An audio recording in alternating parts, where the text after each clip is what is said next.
I have all of these games to review, but they all take time to play through, and my viewers will get impatient while I play them. I need a new review to put out to stall for time while I play other games to get some other reviews ready. I need something that I can play through quickly that won't suck up too much of my time, but what to do?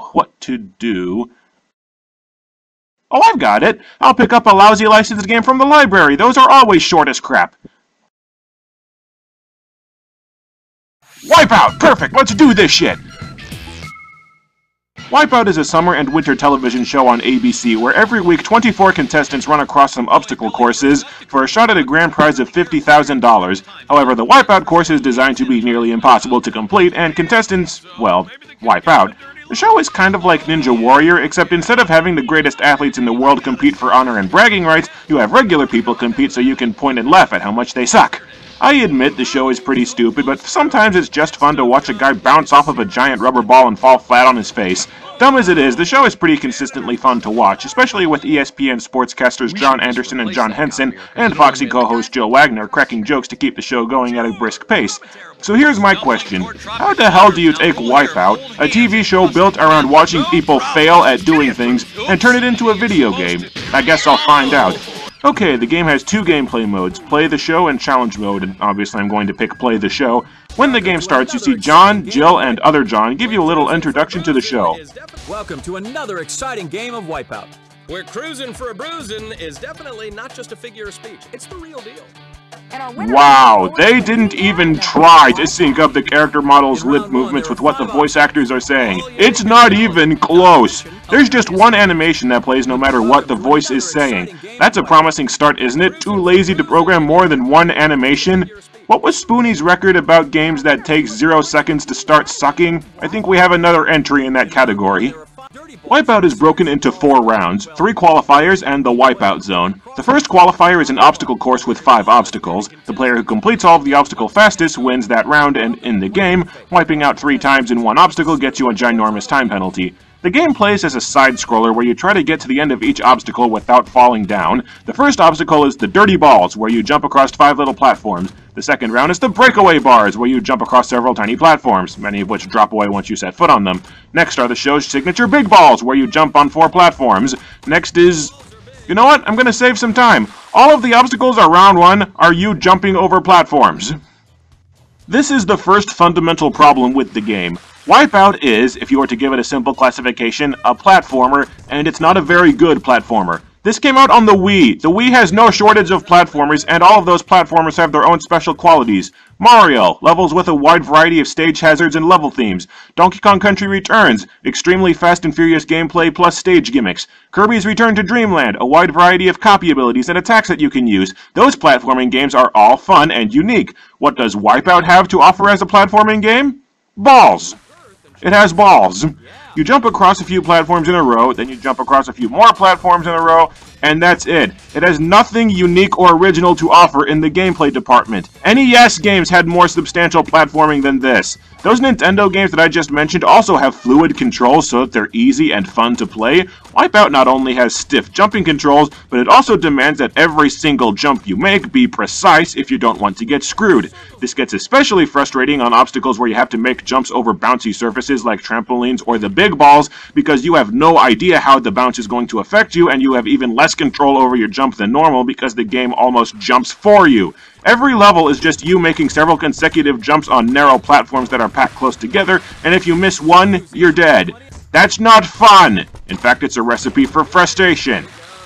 The game allows up to 4 players to compete at once, and if you start a game without 4 people, the game will add AI opponents. 1 player runs the first qualifier at a time, and the 3 players that aren't running the course can throw balls at the player whose turn it is.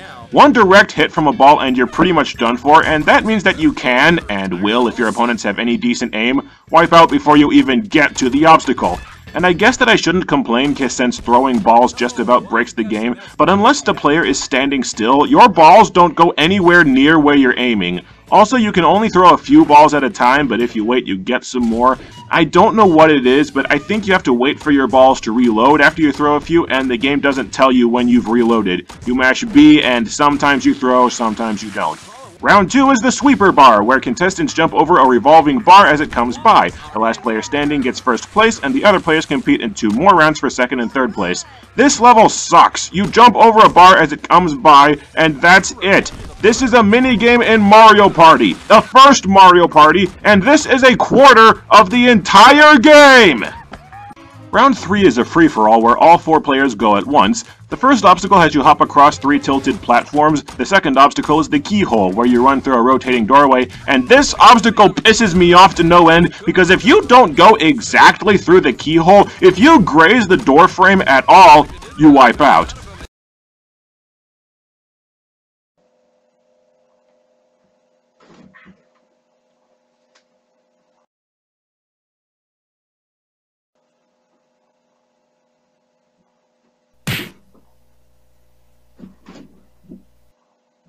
The main reason why this level sucks is that this game's controls for 3D movement are awful. Every time you start moving, it feels like you're stumbling, your character controls like a complete klutz. You don't move slowly by moving the control stick a little ways. If you nudge the control stick to try and turn in a different direction, your character takes 2 or 3 huge steps in that direction. Put simply, precise movements in this game that requires precise movements are not possible in a 3D perspective. But the only round that really matters is the 4th round, the Wipeout Zone.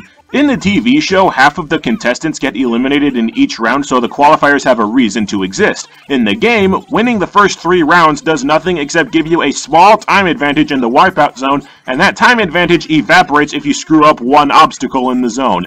So the first 3 rounds are pretty much a complete waste of time. I just love how you can win the first 3 rounds in an absolute landslide, then do marginally worse than someone else in the Wipeout Zone and still lose.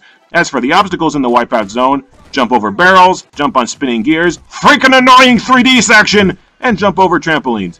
Basically the same thing you've already been doing through the rest of the game. And nothing happens if you win. Every time I've finished a game, I've unlocked new characters and outfits whether I actually won or not. This game doesn't even care if you win or lose because there's no prize for winning. Playing this game is completely pointless. Oh hey, I unlocked Jill as a playable character and holy shit! That portrait is freaking scary. Alongside my partners John Anderson and Joe Wagner, I'm John Enns. Can't wait to catch up next time on Wipeout. Okay, now you're just trying to piss off fans of the show. Everybody knows that John ends every episode by saying good night and big balls. And that's seriously it. That's the entire game. If you select play the show again, all it does is maybe shuffle around 1 or 2 obstacles, but it's still the exact same game, just with 1 or 2 slight details changed. The challenge mode, it just lets you replay the first qualifier and the Wipeout Zone. It's the same thing as the story mode, just without balls being thrown at your face. The entire game is jump a couple of platforms, jump a sweeper bar, jump a couple more platforms, and jump a couple more platforms. The game has 1 story campaign and it takes 30 minutes to complete. This is the least substantial game that I've ever seen. You always win that argument, don't you? The game has 3 difficulty levels, easy, challenging, and extreme. The challenging and extreme courses have the same obstacles as the easy course, except the dirty balls are replaced with more damn sweeper bars, and the obstacles are all longer, thus dramatically increasing the odds of screwing up. In fact, some of the obstacles, like the extreme sucker punch wall, take so long to navigate that you're almost better off wiping out and taking the time penalty. On the other hand, the 3rd qualifier round also changes on the hard and extreme 3rd round, and those qualifiers are much easier than the easy one. Do you want to know what's funny? The very first time that I tried the easy course, I lost. The very first time that I tried the challenging course, I won! By over a minute! Because all 3 AIs wiped out on every single obstacle. One of the AIs successfully completed 1 obstacle in the Wipeout Zone, and that was it. The higher difficulties are actually easier because the course gets more difficult on higher difficulties, but the AI does not, and it wipes out on all but the most basic obstacles. So all you need to do is successfully complete 1 or 2 or 3 obstacles, and you've basically won. The only thing that keeps the game balanced with the dumbass AI on the harder difficulties is that the computer cheats. If all 4 players wipe out on an obstacle, the AI gets significantly smaller time penalties than you do. When I was gathering game footage for this review, I played the extreme course, and all 4 players wiped out on every obstacle in the first qualifier, and even though we all did equally badly, I'm in last place by over 30 seconds! And if that doesn't sound like a big disadvantage, I came in first place in the next qualifier, and I was still in last place! And on hard difficulty, the third qualifier is an obstacle course called the Unclaimed Baggage. It's pretty simple since it's just jumping over another sweeper bar, but for some inexplicable reason, the AI sucks monkey butt on this course and can't complete it to save its life. I also have a bone to pick with the extreme difficulty version of the big balls. On extreme difficulty, the big balls have a giant spiked pendulum swinging over them, and the only way to dodge this pendulum is to wait several seconds before starting your run. Except, do you see that giant hammer that's right behind your starting position? That's the motivator, and in the show, it attacks contestants that wait too long to start the big balls, which leads to some of the show's funniest wipeouts. You can trigger the motivator by shooting that target with a ball, which all 3 other players are going to do as soon as the round starts. If you don't start moving immediately, the motivator gets you, and if you do start moving immediately, the pendulum gets you. The extreme big balls, unless you get lucky, are impossible to complete. Also, when I was gathering footage, the game glitched out and the game registered that I wiped out on the big balls when I landed squarely on top of the ball! And this happened 3 times. The game has a ragdoll physics engine to try and replicate the wipeouts that make the show so hilarious to watch. Whenever a player wipes out, their body becomes completely limp and falls to the ground in awkward and comedic ways. I'll admit that the game's ragdoll wipeouts are pretty funny, but once you've played the game once or twice, you stop watching them. There's a law of diminishing comedic returns with ragdolls, and after you've seen them a couple of times, it's not nearly as funny anymore. In fact, the ragdoll wipeouts can really screw you on some of the obstacles, since your body ragdollizes as soon as you take a hit.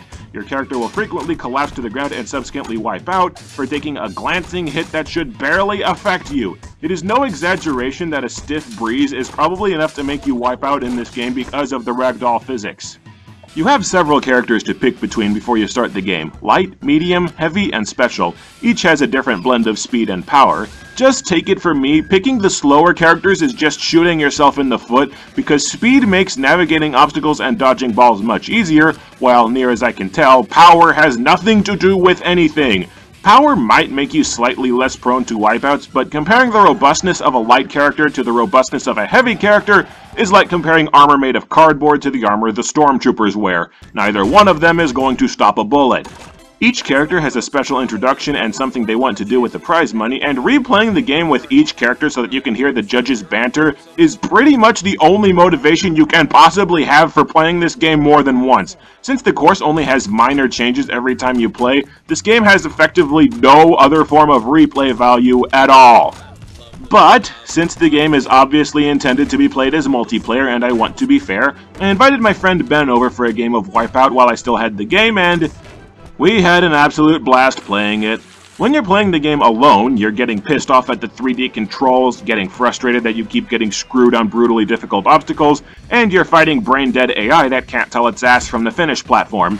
When you're playing with a friend, you're laughing at the AI that just fell ass crack first onto a spike, you're throwing balls at the computer and cracking crude jokes about taking balls to the face, and you're competing with someone who's on equal ground with you, and the game is simple enough that anyone can pick up and play it. It's a curious thing. As a single-player game, Wipeout is total ass, but as a multiplayer party game, it's actually pretty enjoyable. However, even though we were having fun laughing at the computer as it screws up and laughing at the ragdoll wipeouts, we were still bitching about the 3D controls, the precision that the game demands, and the "oh come on, I made that jump" moments. We were having the same problems as when I played alone. We were just distracted from those problems by an AI wiping out, getting stuck on a sweeper bar, and his head revolving 360 degrees as his face contorts in pain. It almost makes Wipeout a game that you look at instead of play, because when you look at it, you laugh. When you play it, you get annoyed.